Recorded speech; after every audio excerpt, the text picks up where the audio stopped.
safe, and it has been certified safe and usable by NAFTA.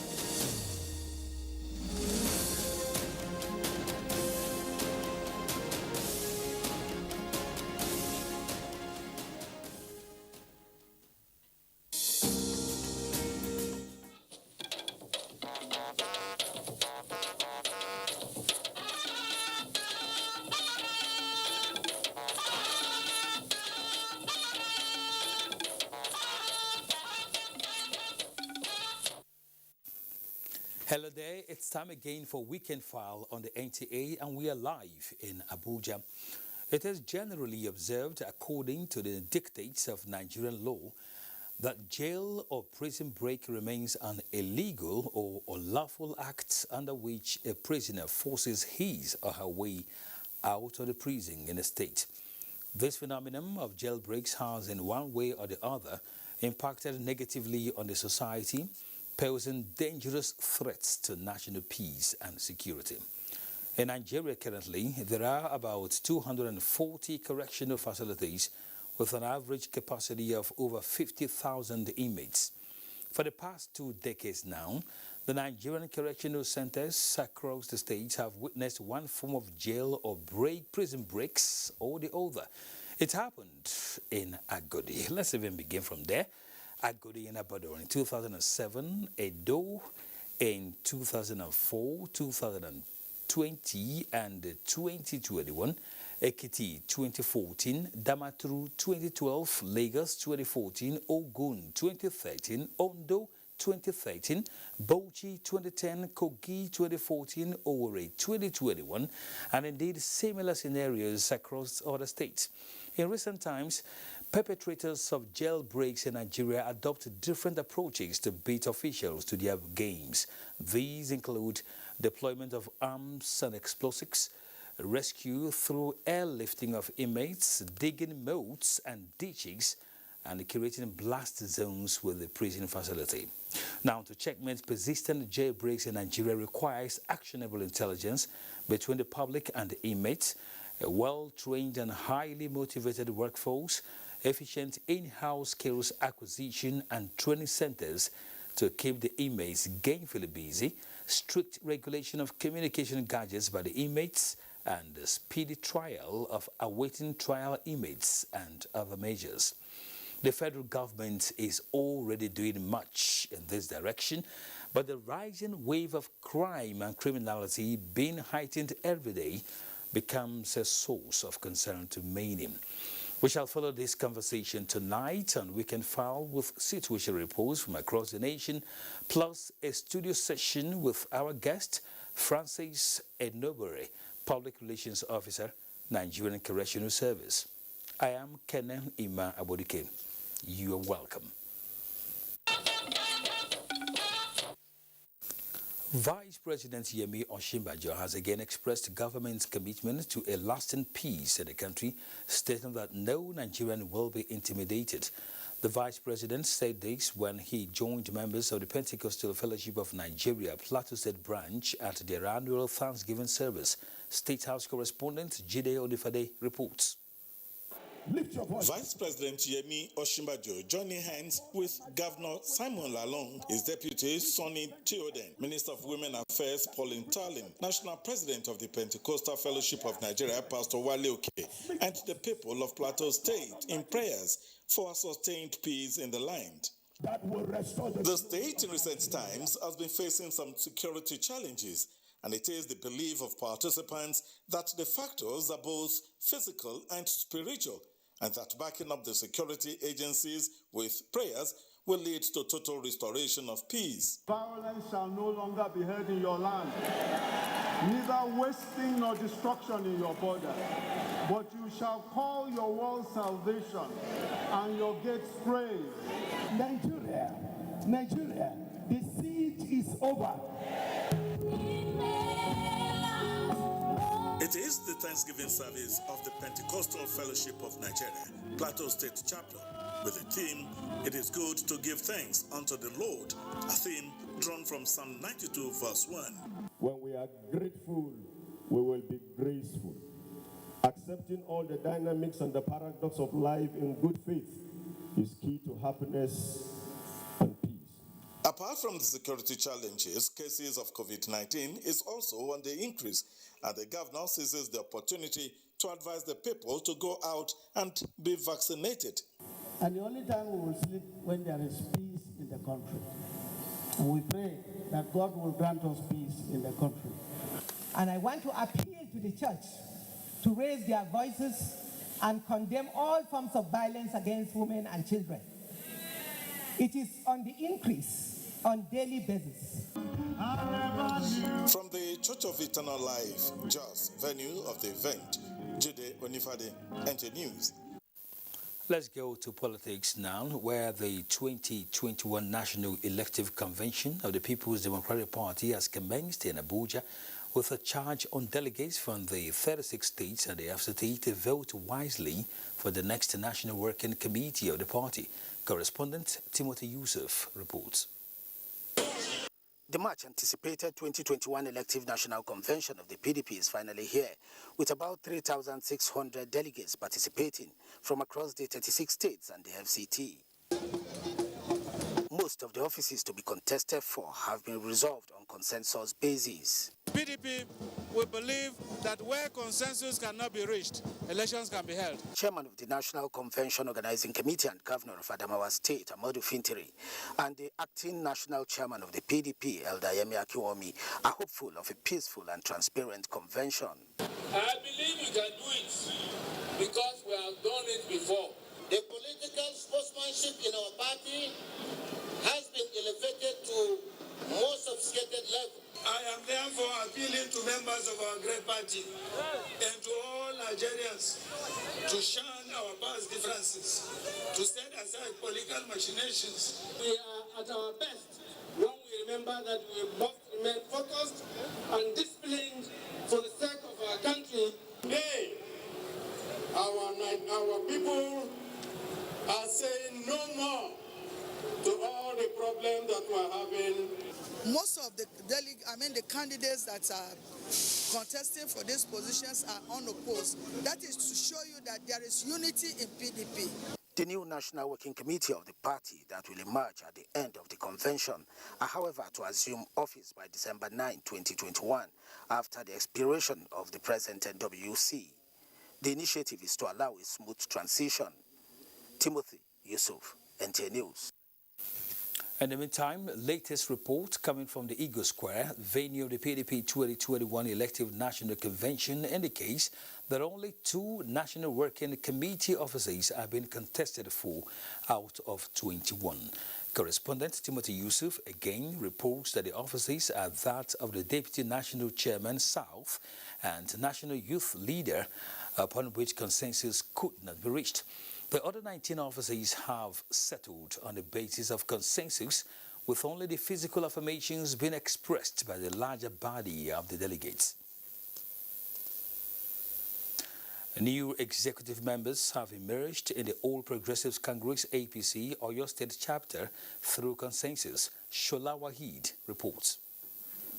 The Congress witnessed large turnout as party members gathered at the Obafemi Awolowo Stadium, Ibadan, for the APC Congress. Although election was not held, but new party leaders emerged through unanimous selection and approval by the party members. Former Commissioner of Lands in Oyo State, Isaac Omodewu, is the new chairman of All Progressive Congress in the state, as affirmed by the Congress committee. Have you all agreed on consensus? Yeah! The most important thing is that this ESCO represents a lot of interest. And like I said, when things bed in, you begin to see that. And my appeal to people who agree with this, look, let us look at the overall interest of the party. We can't, no one can do it alone. We need ourselves. We need them, they need us. The new ESCOs will start immediately with the reconciliation of the members. Meanwhile, some party chieftains in the state were not in support of the Congress as they claimed irregularities in the process. In Ibadan, Shola Wahid, NTA News. Now, amidst heightened insecurity in the southeast and the forthcoming Anambra State governorship election, The Department of State Services has advised the media to apply restraint and avoid sensationalizing news. The service knows that some media handlers give unnecessary attention and coverage to the activities of bandits, terrorists, and secessionists. This, the service said, is condemnable, given that these elements thrive on undeserved publicity from media patronage. The service, however, assured that it will continue to collaborate with relevant stakeholders to ensure not only a hitch-free electoral exercise, but also ensure a conducive environment necessary for citizens to pursue their legitimate businesses in the state.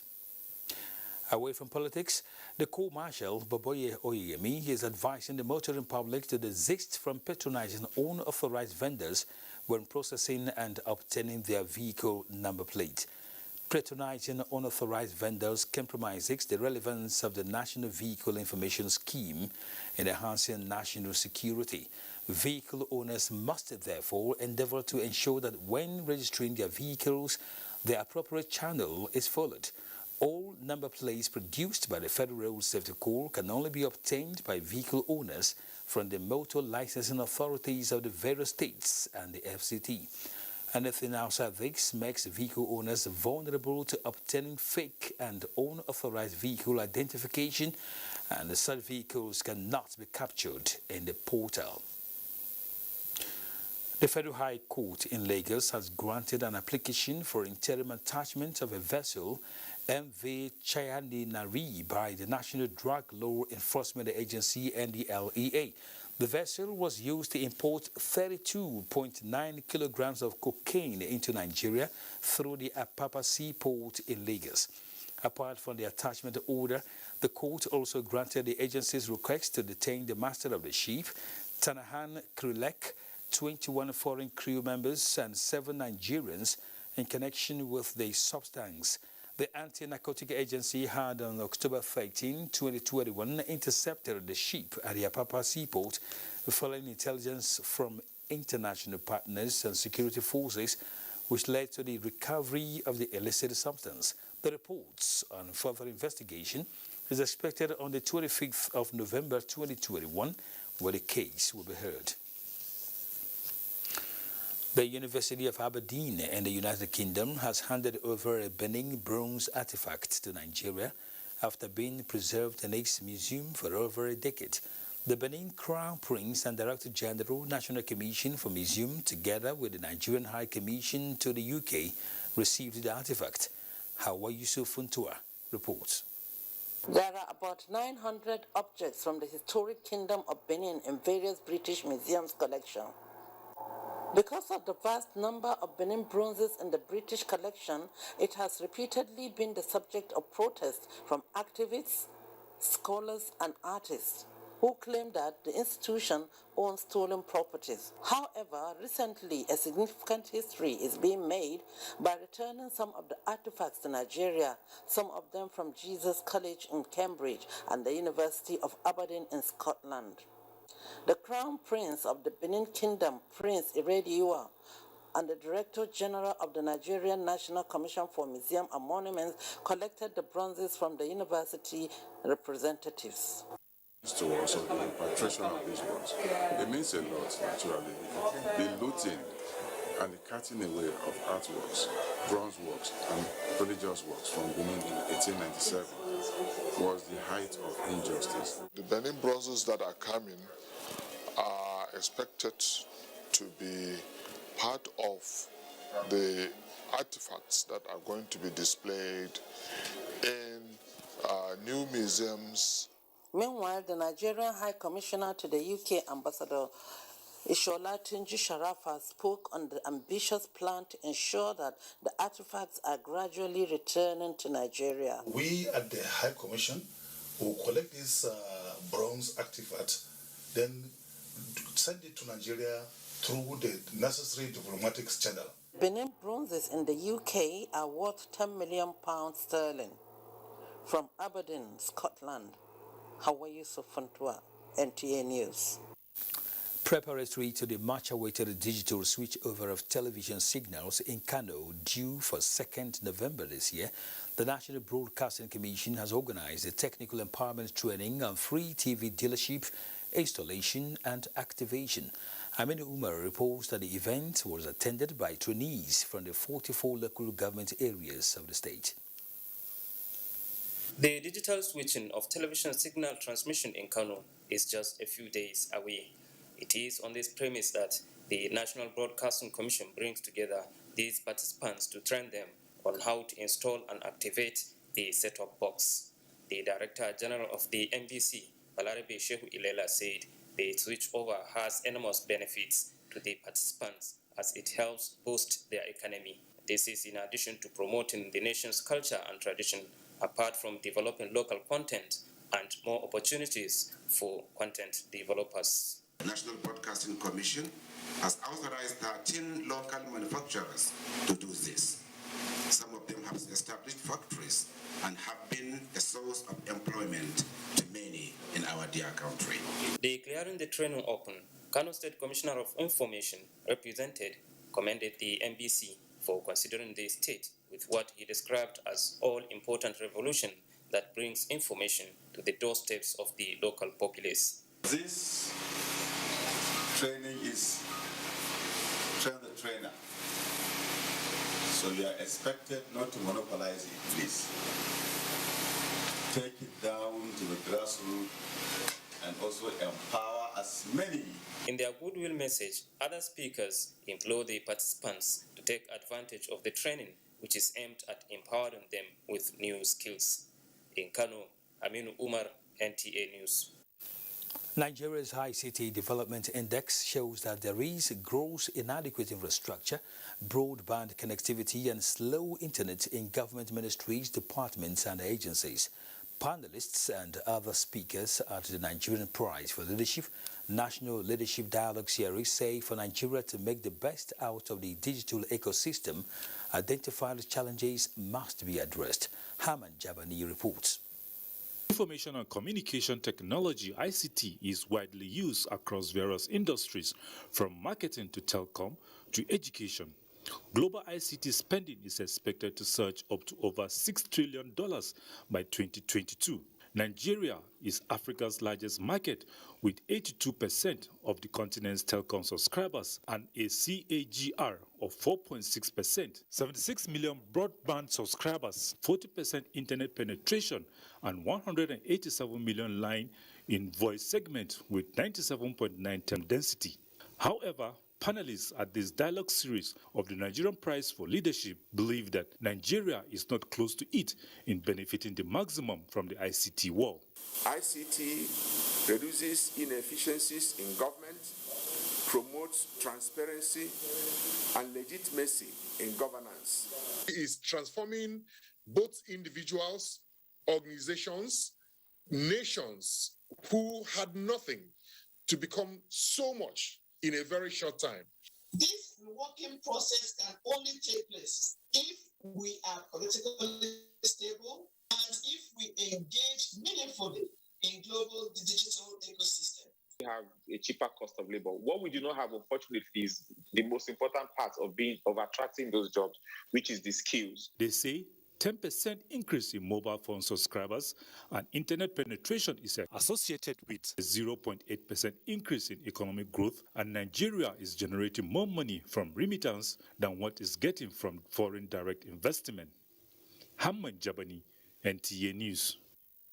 Increased awareness and sensitization of young Nigerians on the risk implications of irregular migration resonate as the African Youth Growth Foundation signs Memorandum of Understanding with the now University Abuja to educate the students on these societal matters. Ngozi Sylvia Technicio reports.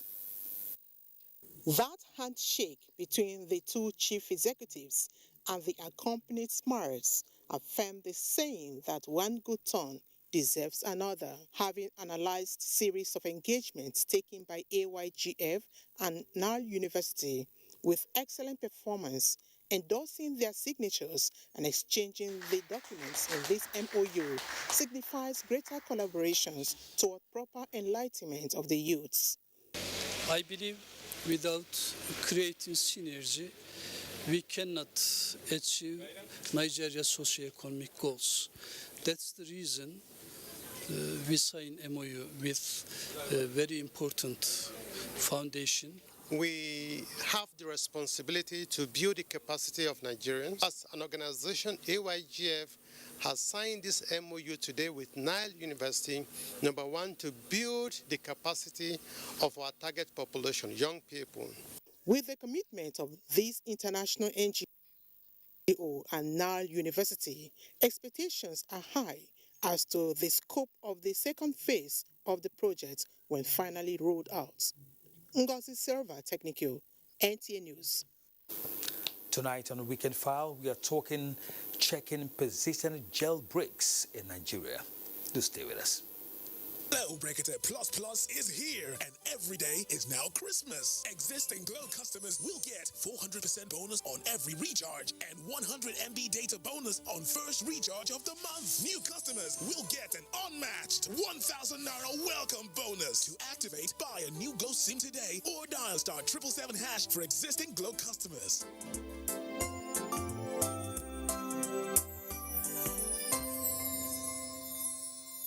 The Honorable Minister of Information and Culture, Alhaji Lai Mohammed, and the management of the National Broadcasting Commission hereby invite members of the public and all stakeholders in the broadcasting industry in Nigeria to the switch on of Cano State from analog to digital terrestrial television broadcasting platform, scheduled to hold as follows. Date, Tuesday, November 2nd, 2021. Time, 11 a.m. prompt. Venue, Coronation Hall, Government House, Cano. Chief Host, His Excellency Abdullahi Umar Ganduje, OFR, Executive Governor of Kano State. Host, Alhaji Lai Mohammed, Honorable Minister of Information and Culture. NBC, your right to quality broadcasting. Announcer, Malam Balarebe Shehu Ilela, Director General.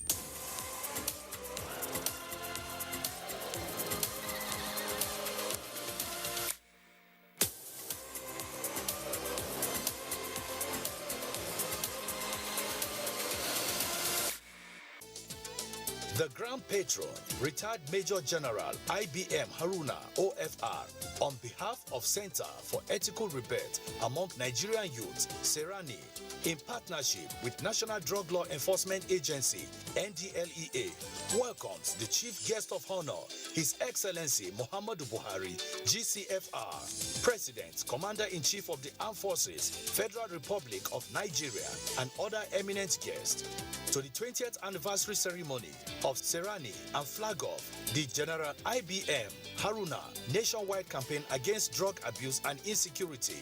Date, Tuesday, November 2nd, 2021. Venue, International Conference Center, Abuja. Time, 5 p.m. prompt. Announcer, Chuks Akamadu, President, Center for Ethical Rebirth among Nigerian Youths. This project is supported by the Nigerian Television Authority, NTA. The Transmission Company of Nigeria, TCN, hereby states that it is presently changing the old overloaded 132 kV Ikeja West Alimosho Ogba Alausa Ota Papalanto 240 megawatts transmission line with a new high-capacity 500 megawatts transmission line to solve the problem of poor power supply in Ikeja West / Papalanto axis of Lagos State. Presently, the 5 power stations along that line route have a total capacity of 570 megawatts, but is only able to deliver 240 megawatts because of the old undersized transmission line. As the area continues to experience continued increase in human population and socio-economic activities, the demand for electricity supply will grow, and if the line is left without upgrade, electricity supply would soon be impossible in the area. TCN had to take the hard decision of reconductoring the old 132 kV transmission line, but bearing in mind the importance of power supply, TCN is carrying out the line replacement work from 8 a.m. to 5 p.m. daily. Electricity is restored by 6 p.m. in the evening to 8 a.m. in the morning daily. This is estimated to last for another 4 weeks from now. We sincerely apologize for every inconvenience and solicit the support and understanding of the Lagos State Governor and electricity consumers in the affected areas to enable the successful completion of this project, which when completed will greatly improve power supply through our substations in Ikeja West and Papalanto axis of Lagos State. Announcer, Management. Again, let's gather as we celebrate the uniqueness of our cultural diversity, showcasing our creativity and ingenuity. It's the 34th National Festival of Arts and Culture, NAFEST 2021, in the ancient city of Ado-Ekiti, Ekiti State, a land of honor and pride. Theme: celebrating national unity in diversity. Date: Saturday 13th to Saturday 20th November 2021. Highlights will include drama, children poetry performance, essay writing competition, crafts competition, indigenous cuisine, indigenous fabrics and royal apparel, cultural quiz competition, board games. Oh yes, it's the 34th National Festival of Arts and Culture, Ekiti 2021, Ekiti State, Nigeria. Date: 13th to 20th November 2021.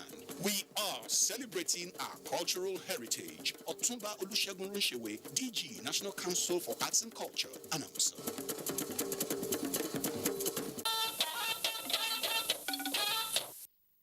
Thank you for staying with us on Weekend File. The recent jailbreak in Oyo State is causing concerns, considering that it is the third in 6 months. Add days to the attempted jailbreak in Edo State within the week, and you get a sense of why the alarm bells are going off. What are the causes? In this report, Victor Azuri examines the mechanics of jailbreaks in the country and possible solutions.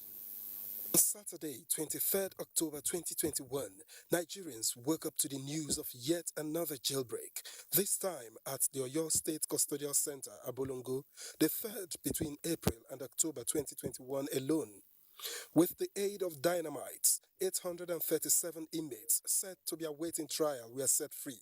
Only some have been rearrested. In September, 240 inmates were similarly set free at the Kaba Medium Security Custodial Center in Kogi State, and not all of them are back in custody. Before then, there was the Owerri jailbreak in Imo State, where more than 1,800 inmates were let loose. Again, not all of them have been rearrested. Analysts suggest that some of those who now roam free contribute to the spate of insecurity across the country. You see many of the facilities that you see people running away, they are, or breaking the facility, is usually facilities that have high number of persons who have not been determined whether they are guilty or not. In other words, those you classify as awaiting trial. The facilities are overstretched. Inmates awaiting trial still constitute more than 70% of the total number. The Oyo State Custodial Center aptly captures the situation. They need to balance the presumption of innocence, which the Constitution raises in favor of the accused person. They need to ensure that justice is served in favor of the victim of the alleged crime. Hailed as solution to all these challenges in 2019, poor implementation of the Nigerian Correctional Service Act means that 2 years on, the same problems remain. What are the possible solutions? Change what happens in terms of the intention and the conditions and the proportion of the persons who are awaiting trial, because this is a crisis, and then fortify the facilities. Another concern raised by actors in the criminal justice system is the cost of prosecuting thousands of persons who could have been easily dealt with using non-custodial measures. That is a subject for another day. In Abuja, Victor Azo, NTA News. It is now a year since the 2 correctional centers in Benin City were attacked by the NCoS protesters. Goodluck Anaini reports that security has improved at the centers, but it will take some time to finally heal the wounds. Since the last jailbreak at the Benin and Oko Medium Security Correctional Centers in Benin City, investigations had revealed that over 1,000 inmates are still roaming free. However, before the incident, the 2 correctional facilities had close to 2,000 inmates, comprising those convicted to life imprisonment and awaiting trial. While the correctional center on Benin Sapele Road was built in 1906, the one in Oko along Airport Road was built in the late 1980s. Respondents say the need to upgrade and fortify the facility in line with modern-day realities has become evident and pressing. Well, I'm happy we now call them correctional centers. I think what is left is to humanize the environment further, to make it really correctional, not punitive anymore. In the past, I used to know that those inmates usually go through trade. They learn various trades and all others, so that by the time they are out, it's assumed that they are adequately corrected. Further investigations indicate some security breaches. The Edo State government, in the wake of last year's attack on the correctional centers, took drastic measures in this direction. These include beefing security at the centers, strengthening collaboration among the security outfits, and a speedy dispensation of justice. And to see the Benin prisons, the perimeter fence is being heightened up to about 15 feet or 20 feet now, with barbed wires at all. Though the quick intervention of security operatives foiled an attempted jailbreak recently in Benin, respondents insist that if the centers are given the required support, they would enjoy a change in outlook. In Benin, Goodluck Enaini, NTA News. The reforms going on at Medium Security Custodial Center, Kurumawa, and other centers across Cano State are gradually meeting up global standards. Mohammed Rabiu Ali reports that a 3,000 mega correctional facility under construction at Janguzara by the federal government, when completed, will bring about the desired cost. Now, the condition of inmates in Nigerian correctional service is not something to write about. For instance, the Medium Security Custodial Center Kurumawa, Cano, which was established in 1910 to harbor 750 inmates, now accommodates more than 2,000 inmates. However, the narrative has changed with the ongoing reforms in the sector, where all structures are weeding out to provide conducive atmosphere for inmates. The government of today is doing its best in addressing the issue of infrastructure, but a lot of things has to be underway, like the issue of removing or abolishing the delay in the dispensation of justice, which most of the issue of the awaiting trial inmates in the prison brings about congestion without correctional facilities. We've tried our best, to train all the non-custodial officers and other relevant stakeholders in the criminal justice sector. Another milestone that have taken place in Cano Custodial Facility was the provision of more logistics, especially vehicles for conveying inmates to and from the court for quick dispensation of justice, as well as the ongoing construction of mega custodial center. The inmates on death row are now the concern, which need urgent address. There are over 150 now in Cano Central, and the only person that will remedy this situation is the state government, either by signing their death warrants and they be executed, or by show of clemency, that is commuting their sentences to life imprisonment. Stakeholders believe that enhancing access to justice, exercise of prerogative mercy, paying fines of inmates to gain freedom will go a long way in addressing some of the challenges at the correctional facility. Mohammed Rabiu Ali, NTA News.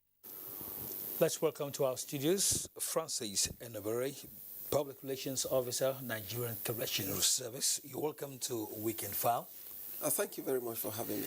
What's really going on? We are now beginning to see or witness jailbreaks, incessantly, as if those facilities are not meant to be, kept secured from the general public. Why are we having these jailbreaks every other time? It's rather unfortunate that the nation is passing through a very difficult time in terms of security challenges, which is having a spillover on the Nigerian Correctional Service. I want to believe that it's a phase that I strongly believe will soon pass over, because I believe that very strongly too, that the collective will of good Nigerians to stay together in peace will always overcome the intentions of a few disgruntled elements. Now, coming to the question you asked, I want to choose a convenient entry point by segmenting the presentation this way. Number one, what are we doing as a service, as a response to the development? Secondly, what can we do collectively as a people to stand against? No, let's start from what you are doing first. Fantastic. Now, to respond to those that have escaped, let's start from there. We have been able to activate our search and recapture mechanism, and we are raking back those on the run. We have their data, their photograph, their biometrics already captured. We are working very well with NIPSI to ensure that those that are still on the run, we have their names flagged. Wherever they do carry out any transaction, they will be picked. We are also working in synergy with other sister security organizations, including local vigilante, hunters, and to help us in getting them back. We have their photographs, we are publishing and spreading across the place. So this is the immediate response to getting back those on the run. Now, to forestall further happenings. Before we go to forestalling other happenings, what about those who have refused to voluntarily come back to the facility? Well, these procedures that I have just highlighted, we are hunting them to the last person. And we'll get them back. I can assure you that. We'll get them back. Because I doubt if anybody in Nigeria today will run through 6 consecutive months without carrying out a transaction. You either using your ATM card, or you go to the bank. So wherever any such person presents himself or herself, of course, he'll be picked. Okay. So it's just a question of time. We'll get them back. I can assure you that. All right. We're still interested in the way it happens, because actionable intelligence is one of the measures a lot of people, most studies are suggesting to be part of the measures, to nip this in the bud. Now, is it that when are there no measures or means of intercepting some of this intelligence before they happen? Yes, I was going to discuss that under what we can do as a people collectively. Let's do it now. So, fine. It requires sensitizing members of the public to live up to their responsibilities as as a patriotic citizen of this country. Recall that in the past, the Nigerian Correctional Service was never ab initio established to withstand this massive aggression.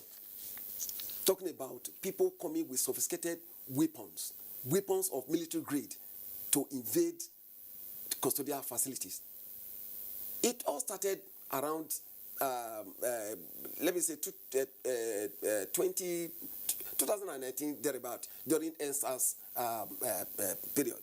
And we are beginning to see, a repeat of that unfortunate incident. Now, as a response, we have our armed men now being trained by the military to upgrade their capacity to put forth some level of resistance anytime such attack is directed at our facility. Otherwise, in the past, we used to have, yes, there were times of civil unrest, students, pressure group, they come around, throw stone, and they will, back and forth and all of that. It ended there. But this level of,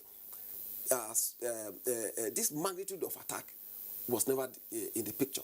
But now that they are presenting this, we are now faced with this scenario, we are also, working hard to be able to stem the tide. Now, in continuing from where I stopped on what we are doing to forestall further occurrences. Now, I told you that we are training our arm-bearing personnel, with the military. We are we are employing digital, what I would call e-custodial management.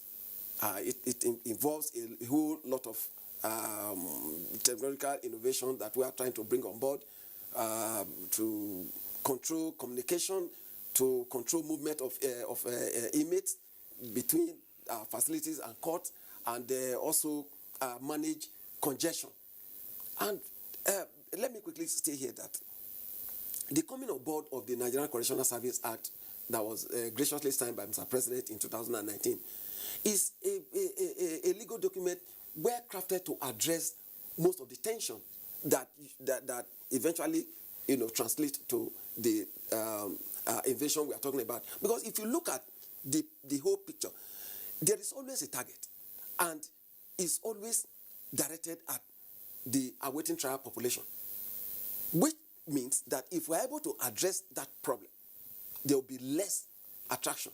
You mean the awaited trial inmates? Yes. To be tried and speedily sentenced. Tried. Okay. Yes. Because if in each of the invasion you discover that they go straight to awaiting trial cells, they break it open, and if there are, like the recent one that happened in Oyo State, they didn't even touch the convict cell. It was left intact, but all the cells keeping awaiting trial persons, they were all blown open. All right, we'll talk about that some more. We'll return after the break. You're watching Weekend File on the NTA. Do stay with us.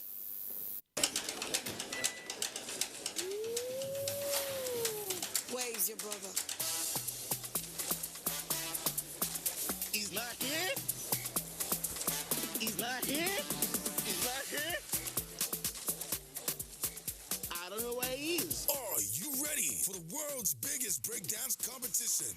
Enter Globe Battle of the Year Nigeria and win mega millions in prize money. Globe Battle of the Year Nigeria is here. Me and you, let's get to Ghana. Hey! Go and jump. This is Ghana. You've come here to seek for greener pastures. Make it your worthwhile. Any guinea fowl is a guinea. Guinea fowl has nothing to do with guinea. It's just the name of the fowl. So Ghana Jollof, what is it Nigerian beans? What? Have you made before? No. Jasper! Help me!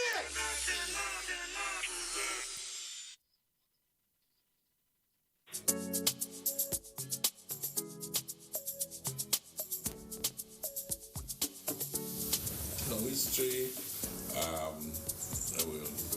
is history. So either you know it or you don't. My advice to the younger generation is that they should learn from what we have started and what we have left. I did things that ordinarily I should not have been doing. What that meant was that I was working hard. Whatever assignment you are given in life, put in your best. The military years were a disaster. Smoldering effects of all that is what we are trying to cure.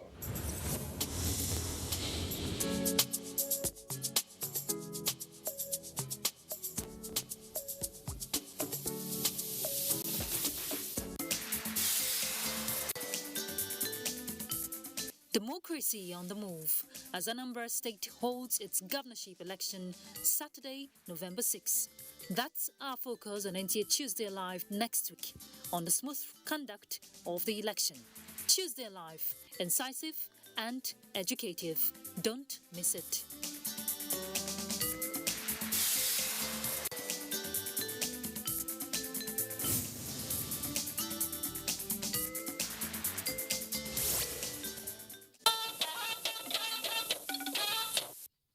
Thanks for staying tuned to Weekend File. The need for urgent overhauling of correctional centers across the country to curtail incessant jailbreak has again been emphasized by security experts. In this report, Rafia Animashawan Badmus beams searchlight on multi-agency approach as security strategy in Oyo State. Statistics from compiled media reports show that in July this year, at least 4,307 inmates had escaped from the correctional centers and more than 2,000 inmates were freed in 2 earlier jailbreaks. Security personnel in Oyo State acknowledged that there have been a strong synergy and a collaborative approach to nip crime in the bud and protect lives and property. There is that synergy, there is that cordiality between the Nigerian police force and other sister security agencies. We patrol jointly. Myself and the CP, we spoke on how to really making sure that these facilities are well protected, and we have designed a new method at which we are going to be policing these facilities. Scholars in the field of peace and strategic studies want the government to do more in the area of facility decongestion. Increasing basis, criminals are resorting to self-help, to free themselves from wherever they are kept. In all the places where these jailbreaks have taken place, we are told that most of the people released are on awaiting trial. If the relationship had been cordial with members of the public, all of this, I think would have been easier. At least anybody who hears something and suspects something would have alerted them, and then they would have prepared. Nigerians have appealed to federal government to see into fortifying these facilities as it houses those who have been convicted of offences. In Ibadan, Rofia Animation Badmos, NTA News. As a way of improving the welfare of inmates and ensuring that Ebonyi State does not witness jailbreak, Governor David Umahi is constructing an ultra-modern correctional center in Abakaliki.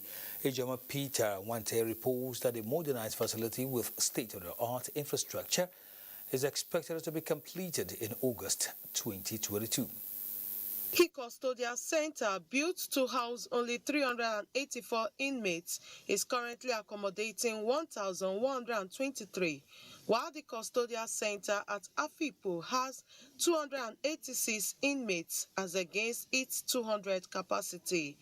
This alarming figure and the need to give inmates a closure for a better future gave birth to the construction of an ultra-modern facility. The state government has, in many occasions, renovated and then rebuilt the fences of Afipo prisons and that of Abakaliki too.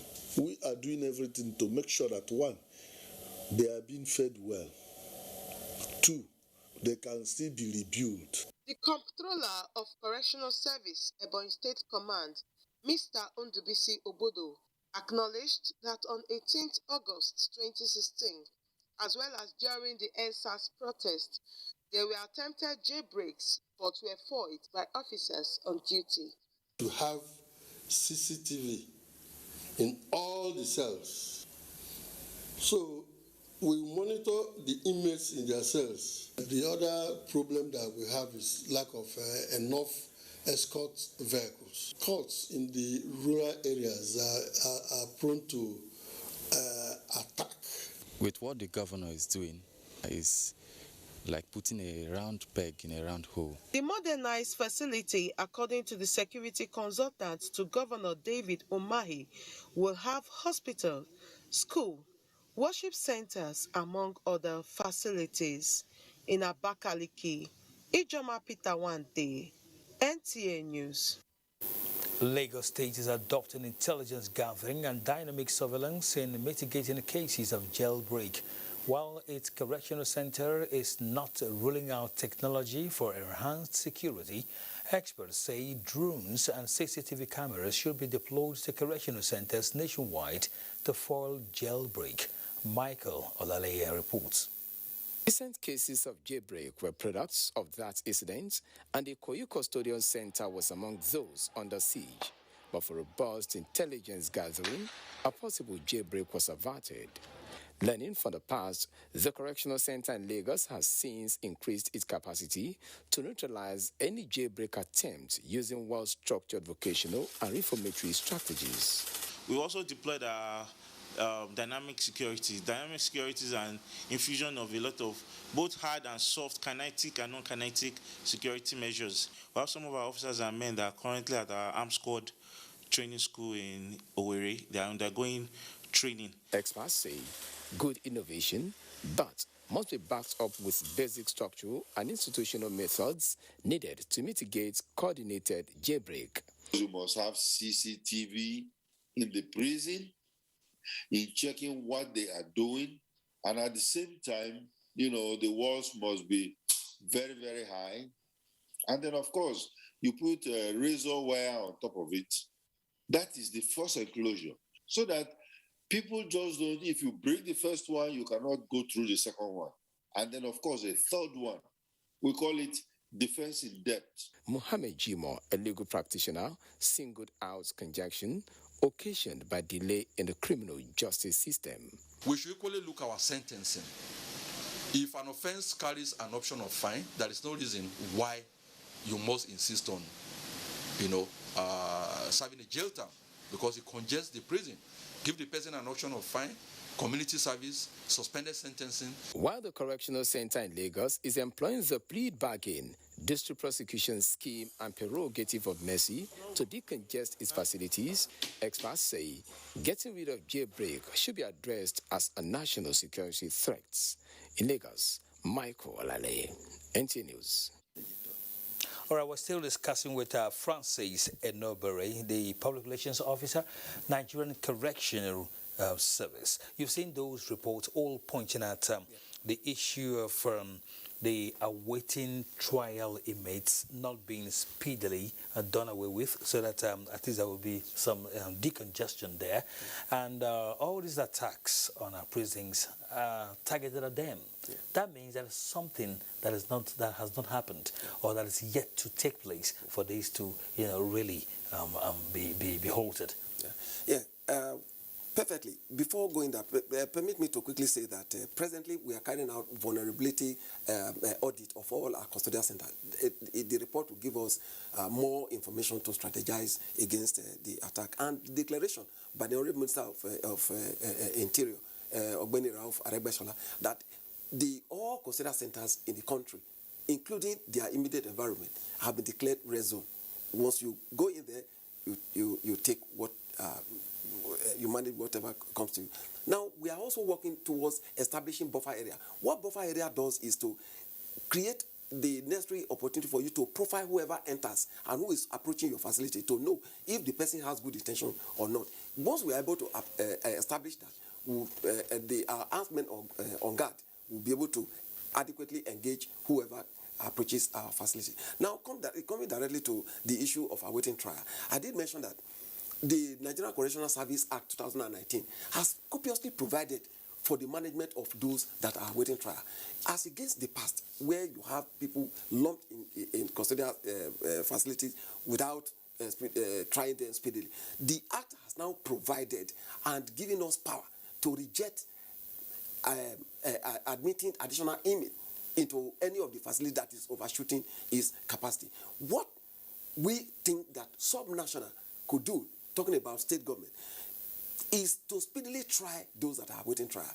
Because most of them, our statistics shows that close to over 95% of them, of the inmates in our custody, are facing state offenses. So you don't expect the federal government to deploy the judicial mechanism to try the cases. So we are appealing to state government to expedite the trial of cases. Because if you look at all the invasions we have suffered so far, sometimes you have well over 90%. Those reports even made their points to all those ones. Well, thank you very much, Francis Enobere, for coming on the program tonight, and we wish you people a whole lot of luck, because we need peace in our country, okay? Absolutely. Thanks for coming. Thank you very much for having me. Well, this is still Wicked File. Let's go on our final break on the program. Do stay. Me and you, let's get to Ghana. Hey! Right,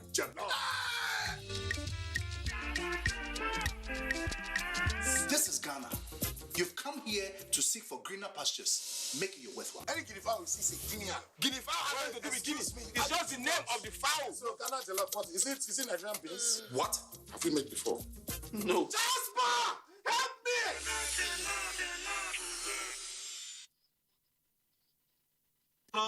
المتعالي بعظمته ومجده إنا لله وإنا Raji'un. With gratitude to Almighty Allah for a life well spent, the family of late Alhaji Zafrullah Elias announces the passing away of our wife, mother, grandmother, and in-law, Alhaja Riska Adenike Elias, on Friday, 22nd October 2021, and was buried according to Islamic rites on Saturday, 23rd October 2021, at the Ebonyi Vault, Ikoyi.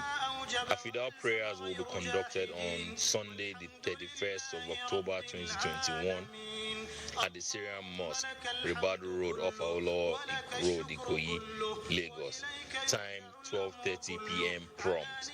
May Almighty Allah grant her Jannatul Firdaus. Ameen. The Ozioko family in Umuarua village, Obukba town, announces the transition of Chief Joseph Oge Ozioko. Burial arrangements, 2nd November 2021, Christian wake at Ozioko family compound.